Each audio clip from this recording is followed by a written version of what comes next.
Hello everyone, thank you for joining me today. This is the fifth episode of Social Media Art from Dada to TikTok, a course produced by Arebyte and hosted by me, Filippo Lorenzin. The previous four lessons will serve as a basis for investigating the most recent research in the field of social media. In the next lessons, I will explain different aspects and phenomena related to the activity of artists who implement their practices within the network, with particular attention to the systems designed to host the exchange of materials between users. We will start from Marshall McLuhan's reflections on the influence of a new technology on how to think and conceive the world, and we'll finish with what it actually means to create and share digital art on social platforms. As always, feel welcome to get in contact with me if you have any questions by sending an email to this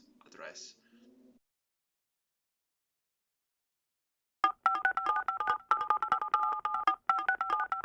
In Understanding Media, the Extensions of Man, media theorist Marshall McLuhan was concerned with the influence exerted by the use of technological tools on behaviors and ways of thinking of individuals. At the center of his theories, there was the need to establish how technology alters the perceptual modalities of the individual, influencing their opinions in a reflected, mediated way. The psychological shock caused by the introduction of a new technology in the individual's life is directly proportional to the novelties it brings. McLuhan suggested that the movable tape printing played an important causal role in the process that led to the origin of Protestantism, which eliminated qualitative hierarchies in society in the same way as Gutenberg's invention. According to McLuhan, it is necessary that an interval of time passes between the introduction of the new technology and the psychological absorption of the innovations it brings with it by the individuals who use it. This absorption, defined in these terms, recalls Carl Gustav Jung's reflections on the psychic process of apperception, by which a new content is aggregated and articulated with similar existing content in such a way that it is understood, conceived, or clearly defined. In short, it is an internal work that aims to reconfigure the pre-existing psychic patterns so that the novelty is absorbed with the least possible expenditure of energy. The greater the novelty, the greater the effort and time required to absorb it. A rapid succession of major changes therefore requires a corresponding consumption of energy in an adequate time interval. The speed with which technological innovations have been introduced in recent centuries has meant that the individual has found himself in a permanent condition of alienation from himself and from the tools he uses. If it is true, therefore, that technology has failed to bring harmony to humanity's collective consciousness, and that the result is a widespread sense of frustration, particularly painful precisely because today most of human activity is geared to the technological, it is McLuhan himself who indicates who can help other individuals overcome this shock: the artist. According to McLuhan, they are the only capable of playing a mediating role between the innovations introduced by the new technology and the sensitive psyche of the individual who uses it. This occurs because they have a particularly receptive sensitivity that allows them to feel the changes that are taking place in the context in which they live in a very distinct way.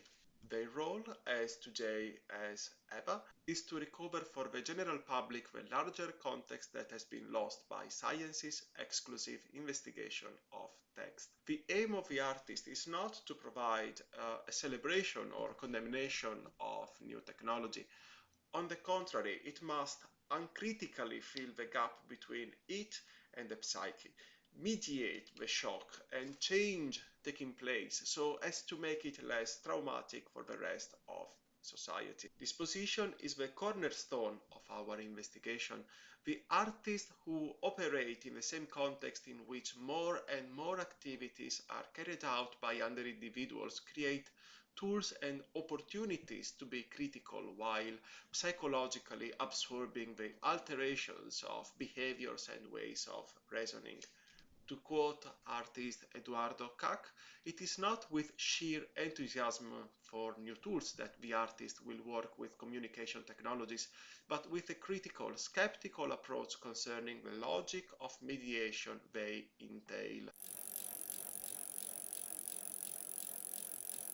Social media platforms generate in the users the urgency to express themselves in order to give order to their experience and create a sort of montage of their existence, which at the same time flows into a collective storytelling that involves other users. The ways in which these services invite people to manifest themselves are very often anesthetizing, placing any kind of event in a framework that is the same for everyone.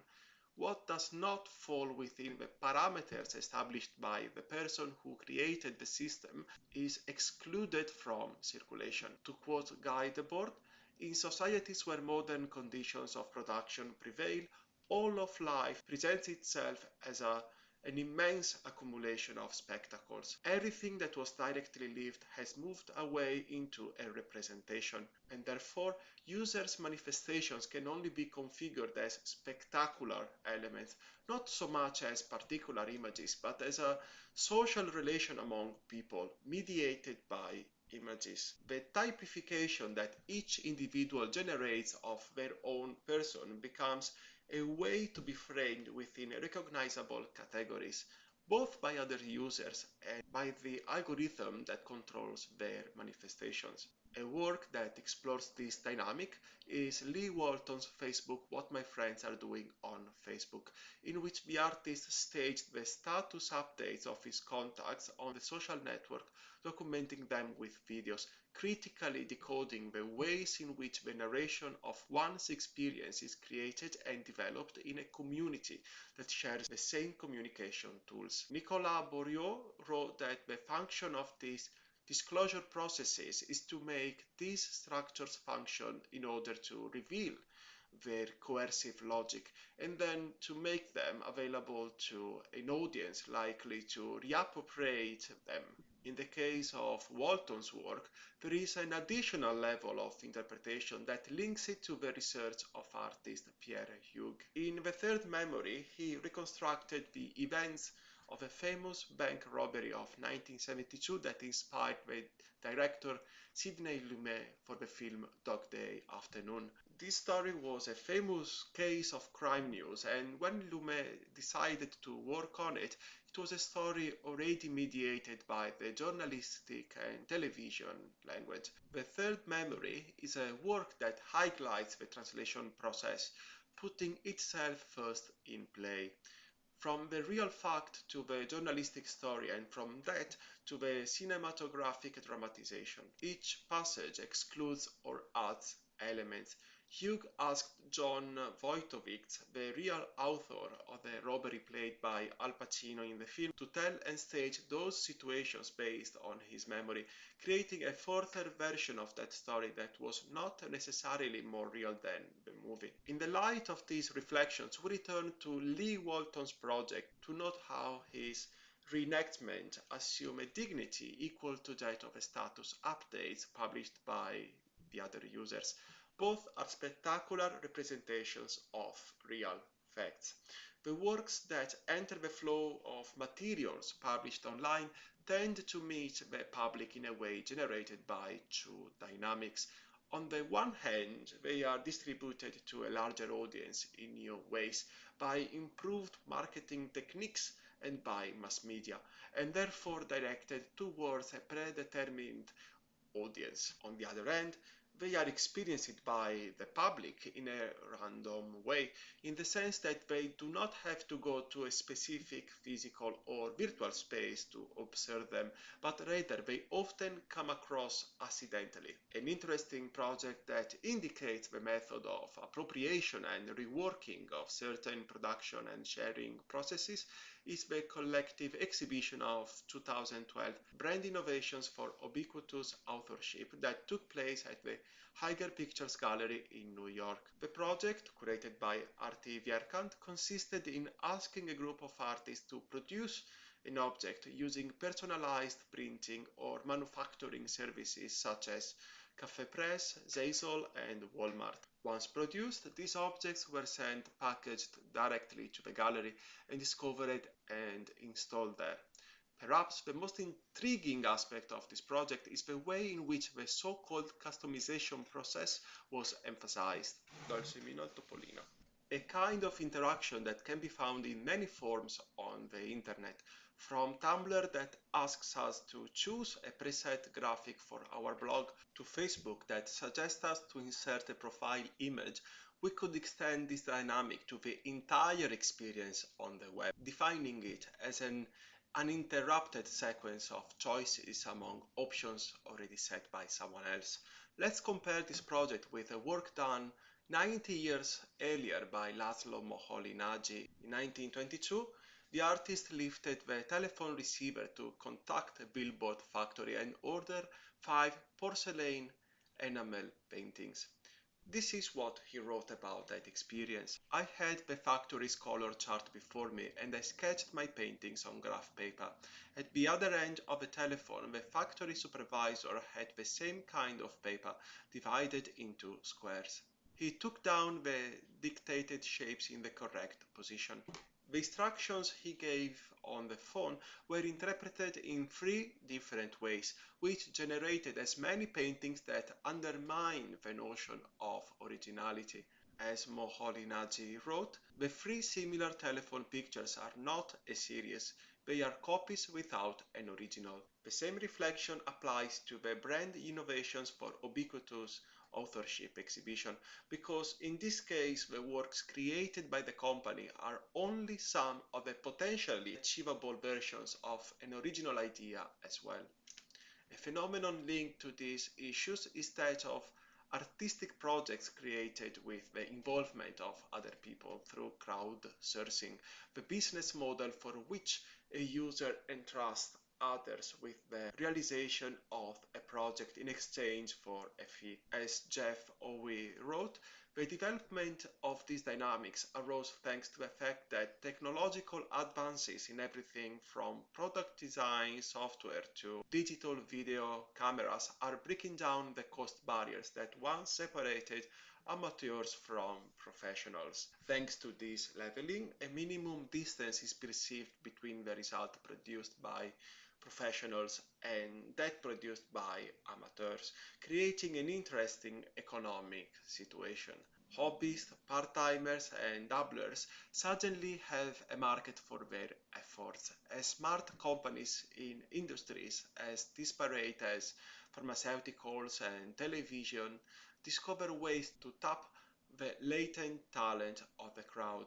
The labor isn't always free, but it costs a lot less than paying traditional employees. Many artists have developed projects that directly reflect and exploit these mechanisms.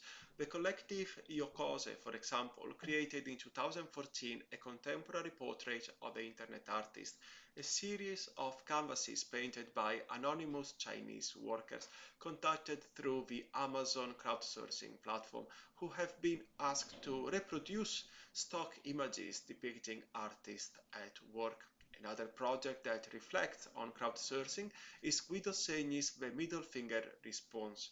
The artist paid crowdsourced workers to send him a picture of them on the computer while they show the middle finger to the webcam. The user rebels against an invisible, unnamed master following the instructions of his employer, in this case Segni himself, creating a crisis. If at the first glance this series seems to protest the processes and dynamics of the net, One can see in the worker's eyes an alienation distant from the anger of the proletariat who rebels against the system. Segni adds a level of interpretation that leads to question active participation in the times of social artistic projects on the net.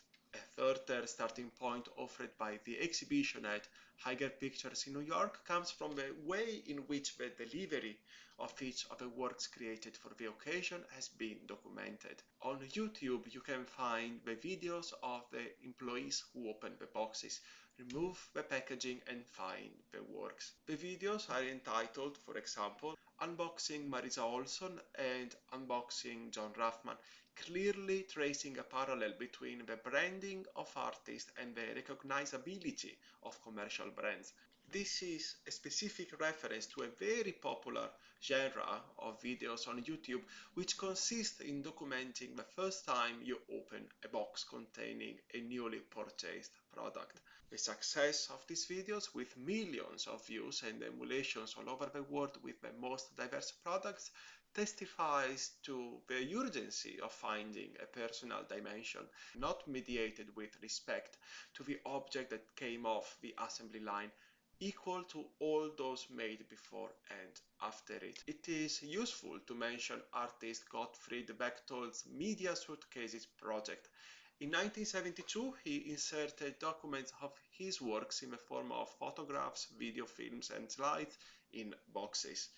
These collections were on sale and also contained blank ribbons that were to be used by the buyers to complete the procedure conceived and started by Bechtold himself. In other words, the user, who became an economic entity as owner of a work, was called to actively participate in the implementation of the operation, completing the production cycle. Far from exhausting its strength in this process, the Media Suitcases project, as suggested by Reinhard Braun, was first and foremost a collection of cultural technologies, or a reflection on how we are driven to use the technology and the ways in which this influences our willingness to use it. As observed by Marshall McLuhan, the medium modifies the way of thinking and experiencing the world of the individual who uses it.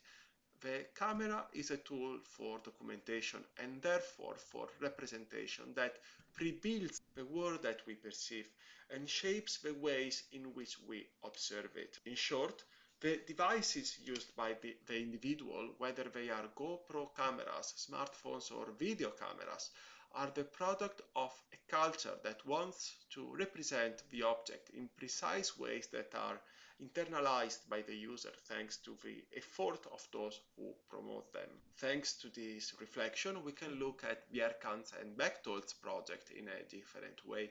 The documentation of unboxing is a practice that creates an unprecedented relationship of forces between buyer and industry, in which the former seems to regain possession of his faculty of choice at the expense of what the latter suggests. The virgin ribbons inside the Media Suitcases refer directly to the uses that can be made of them. To finally go back to our investigation, these two projects highlight how the work of art produced with the same tools used by a very large audience is forced on pre-built tracks that, consequently, pre-build the world we perceive. In other words, the webcam of the artist Petra Kortright and the smartphone of Amalia Ullmann, two of the artists that we will cover in the next lessons, are tools created with the aim of recording and showing audiovisual materials in a culturally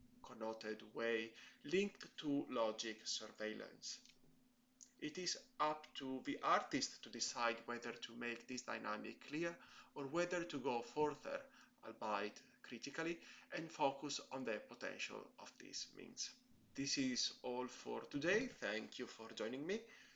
As always, you are very welcome to get in contact if you have any questions or comments. See you next week. Ciao, ciao.